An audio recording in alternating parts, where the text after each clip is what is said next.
매일 성경 묵상을 돕는 해설 가이드입니다. 안녕하세요, 묵상코치입니다. 함께 읽고 나눌 말씀은 사무엘상 13장 1절에서 23절까지 말씀입니다. 전쟁을 앞두고 군사들은 흩어지기 시작하고 기다리던 사무엘은 지체하자 초대진 사울은 자신이 직접 제사를 주관하는 월권 행위를 범하고 말았습니다. 이에 사무엘은 변명을 일축하고 그의 통치가 길지 않을 것이라고 선언합니다. 1절에서 7절 읽겠습니다. 사울이 왕이 될 때 40세라. 그가 이스라엘을 다스린 지 2년에 이스라엘 사람 3,000명을 택하여 그 중에서 2,000명은 자기와 함께 믹마스와 베델산에 있게 하고 1,000명은 요나단과 함께 베냐민 기버에 있게 하고 남은 백성은 각기 장막으로 보내니라. 요나단이 게바에 있는 블레셋 사람의 수비대를 치매 블레셋 사람들이 이를 들은지라.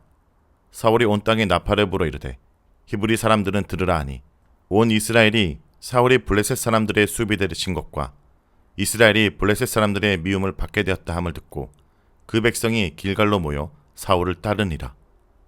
블레셋 사람들이 이스라엘과 싸우려고 모였는데 병거가 3만이요 마병이 6,000명이요 백성은 해변의 모래같이 많았더라. 그들이 올라와 베다웬 동쪽 민마스에 진침해 이스라엘 사람들이 위급함을 보고 절박하여 굴과 수풀과 바위 틈과 은밀한 곳과 웅덩이에 숨으며 어떤 히브리 사람들은 요단을 건너 갓과 길랏 땅으로 가되 사울은 아직 길갈에 있고 그를 따른 모든 백성은 떨더라. 왕이 된 사울이 제일 먼저 한 일은 이스라엘을 지킬 상비군 편성이었습니다. 그는 이스라엘 백성 중에서 3,000명을 택하여 자신의 군대를 만들었습니다. 그가 왕으로서 나라를 지키기 위해서는 군대가 필수적이기 때문입니다. 사울은 군대를 2개 분대로 나누어 2,000명은 자신이 지휘하고 1,000명은 아들 요나단이 지휘하게 합니다. 그리고 믹마스와 베델과 베냐민 기버에 그를 배치했습니다. 부대가 만들어진 후 첫 전투는 요나단에 의해서 시작됩니다. 요나단은 베냐민 지파 도시 게바에 있던 블레셋 수비대를 공격합니다. 블레셋 평야에서 볼 때 상당히 내륙 지역인 게바까지 블레셋 수비대가 있었다라는 것은 당시 블레셋이 이스라엘 지역의 세력을 크게 확장하고 있었다는 것을 보여줍니다. 여기서 전쟁을 일으킨 요나단의 행동이 옳으냐 어리석으냐에 대한 평가는 없습니다. 하지만 13장에서 14장의 전체를 보면 요나단의 행동은 여호와를 의지하는 행동이라고 평가할 수 있습니다. 사울은 온 땅에 나팔을 불어 군대를 소집합니다. 상비군 3,000명으로 블레셋 군대를 상대할 수 없다고 판단했기 때문입니다. 그리고 이스라엘 백성들은 사울이 블레셋 수비대를 친 일과 이로 인해 블레셋 사람들이 이스라엘을 불쾌하게 생각한 것을 듣고 사울의 부름에 응하고 길갈에 모였고 사울과 함께 전쟁을 준비하였습니다. 이스라엘 백성들이 자신의 왕과 처음으로 하는 전쟁이었습니다. 그런데 전쟁을 하러 온 이스라엘 군대 숫자가 병거가 3만, 마병이 6,000명이었고 나머지 군인들은 바다의 모래같이 많았습니다. 너무나 많은 군인과 병거 수에 이스라엘 백성들은 공포에 휩싸여 숨을 곳을 찾느라 정신이 없었습니다. 7절에서는 심지어 요단강을 건너 요단 동평 지역인 갓과 길랏으로 도망가는 사람도 있었다고 말하는데 블레셋에 대한 이스라엘 사람들의 공포가 얼마나 컸는지를 잘 표현하고 있습니다. 이러한 상황은 기드온 사사시대에 미디안 군대가 수많은 낙타와 나귀들을 몰고 바다에 모래처럼 쳐들어온 것과 비슷합니다. 이때도 사람들은 동굴에 숨으며 무서워하였습니다.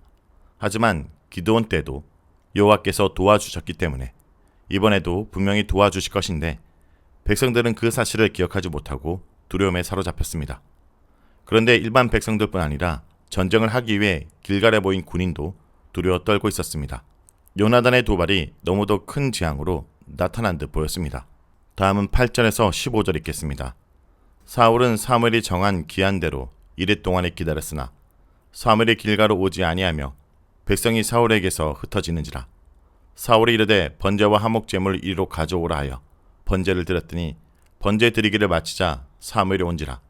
사울이 나가 맞으며 문안하매 사무엘이 이르되 왕이 행하신 것이 무엇이냐 하니 사울이 이르되 백성은 내게서 흩어지고 당신은 정한 날에 오지 아니하고 블레셋 사람은 민마스에 모였음을 내가 보았으므로 이에 내가 이르기를 블레셋 사람들이 나를 치러 길갈로 내려오겠거늘 내가 여호와께 은혜를 간구하지 못했다 하고 부득이하여 번제를 드렸나이다 하니라.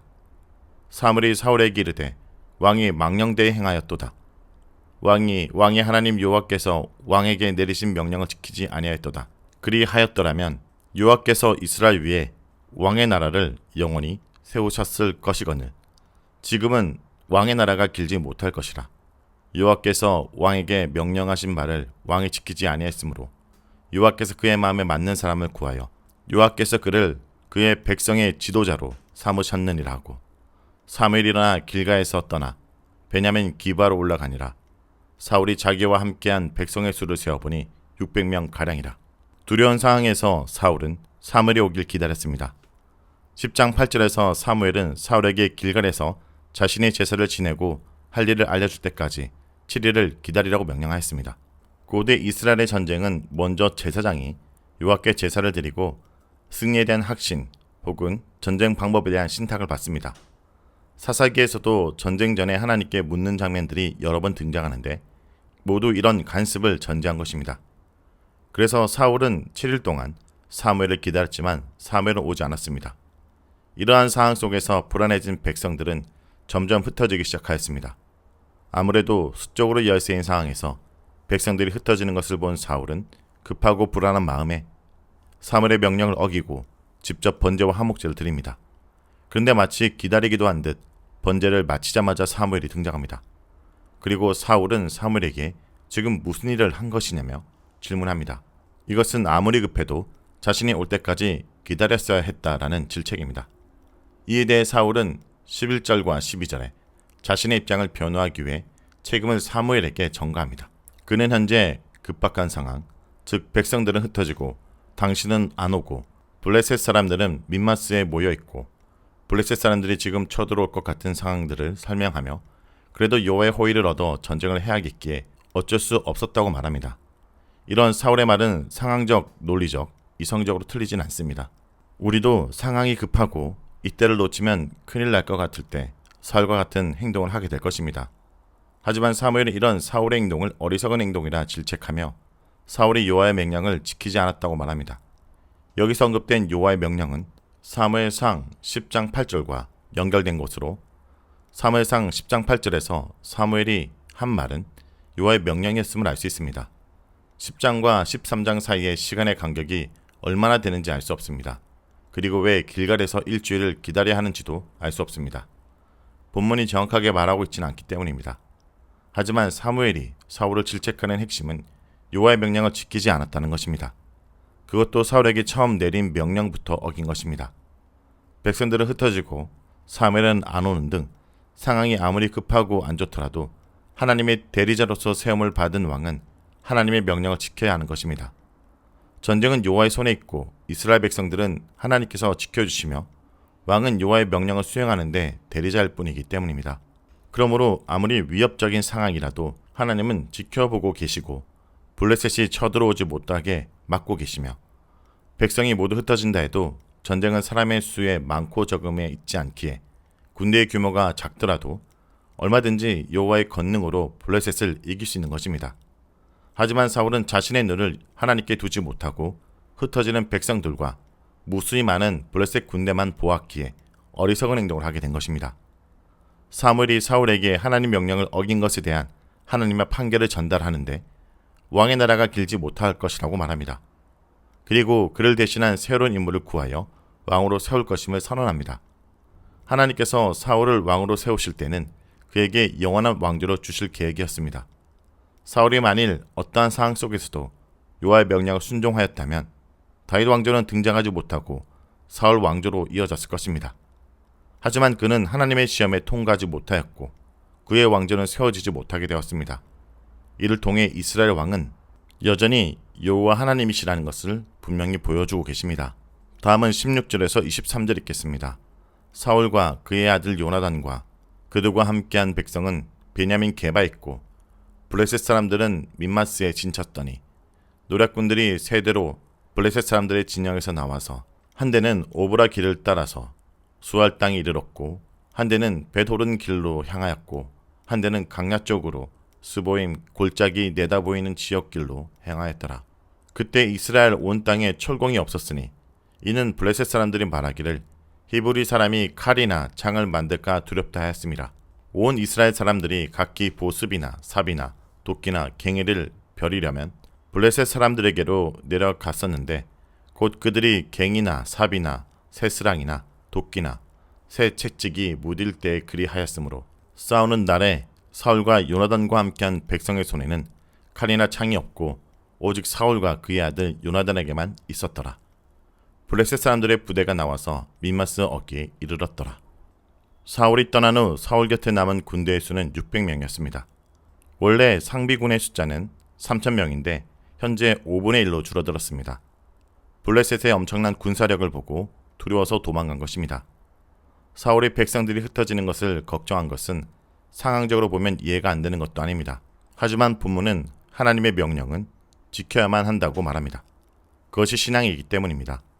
사울과 요나단은 일단 적은 인원수로 베냐민 게바의 진을 쳤습니다. 미마스에 진을 치고 있던 블레셋은 기습조를 셋으로 나누어 600명밖에 없는 사울의 군대를 사방으로 포위하였고 사울의 군대는 완전히 블레셋 군대에 둘러싸여 오도 가도 못하는 상황이 되었습니다. 19절에서 23절은 사울 군대의 무기 상태에 대한 설명으로 사울의 군대는 무기도 블레셋 군대를 대적만한 상대가 아니었습니다.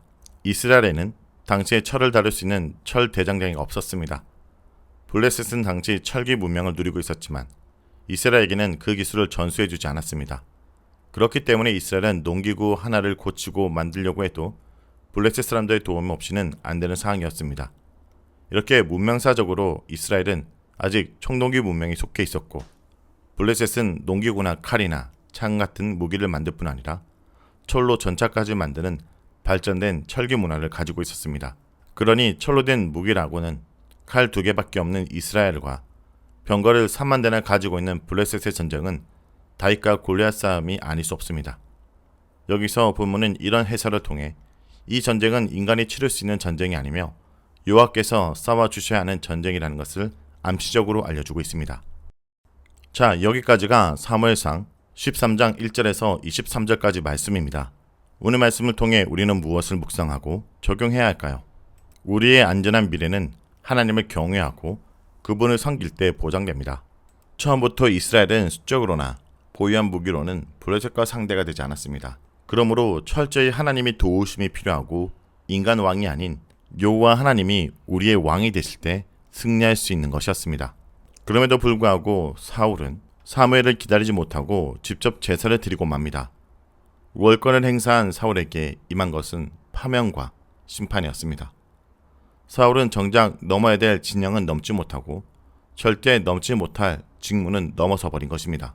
성도 여러분, 안전한 미래를 보장받는 것은 오직 하나님을 경외하고 그분을 따르는 길밖에 없음을 잊지 않길 간절히 기도드립니다.